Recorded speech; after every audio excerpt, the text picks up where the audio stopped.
Good day mga ka-GT sa Kalam. Magandang hapon po sa inyo. Today is Sunday, April 2024. Hindi ko po alam bakit ako napapunta rito. Basta ang alam ko po, lumas po ako pa Maynila. At ayan, dyan po ako sa may Marilaki dumaan. Tumigil po ako sa isang view deck dyan na may kapihan. Hindi ko po alam kung anong lugar po yan, pero alam ko Marilaki, Tanay Rizal po ang nakakasakop dyan. Makalampas po yan ng buso-buso. Marikina, basta alam ko Marilaki po yung nakakasakop dyan dahil syempre magpapakit po ang bida. At ayan po yung bida, medyo tuwan-tuwa at inabot yung kagandahan ng view bago magtakip silim.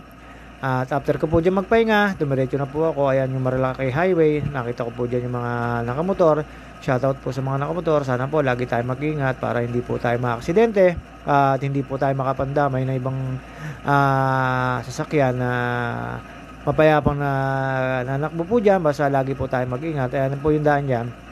Punta pong Pililla ang yung diretso po niya na ipapunta pong Impanta, tapos yung Our Lady of Rina po yun, yung yung malaking parang simbahan po dyan sa may Tanay Rizal o Sampaloc.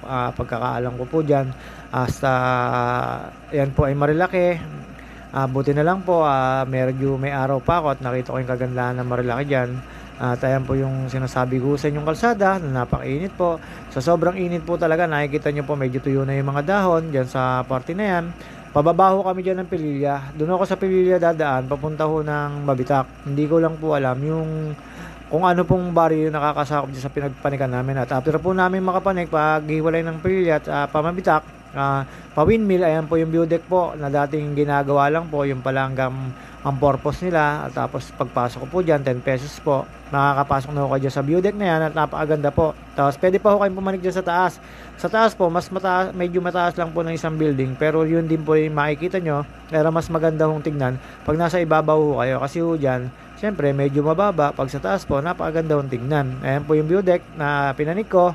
10 pesos po nga pala ang entrance dyan sa pagpunta po dyan. Andyan lang ho yan sa may bago dumating ho ng windmill pag galing ho kayo ng Pililla Rizal. Pero pag galing po kayo ng Laguna, lampas po ng windmill. Ayan po namang mga nakakaalam yan na may entrance po yan. Nadadaanan po yan doon sa may highway na yan. Ayan, pakikita ko po yung view deck na yan, napakaganda. Buti na lang po inabot namin yung takip silim at kaya siyempre medyo natuwa ako gawa ng nabot ko yung bago dumilim, nakita ko yung paligid at view deck niya. Tapos ayan, paikot-ikot po dyan, tinuturo ko po sa inyo. Ayan po yung Manila, ayun po, ayan, ayan po yung sinasabi ko sa inyo na inikutan ko. Tapos ayan, ikot-ikot lang po tayo dyan, mekos-mekos lang po tayo dyan. At after po nyan, na magpahinga po ako dyan, niyaan ko na po yung mga kasama ko na para umuwi po kami kasi syempre gagabihin, no, dumaan ako ng Mabitak, Pakil, Pangil, Lumban,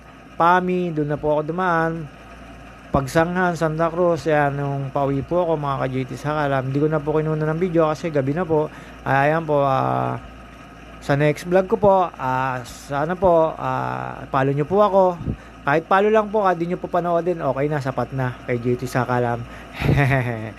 At ayun po, syempre medyo madilim na, kaya medyo ako yung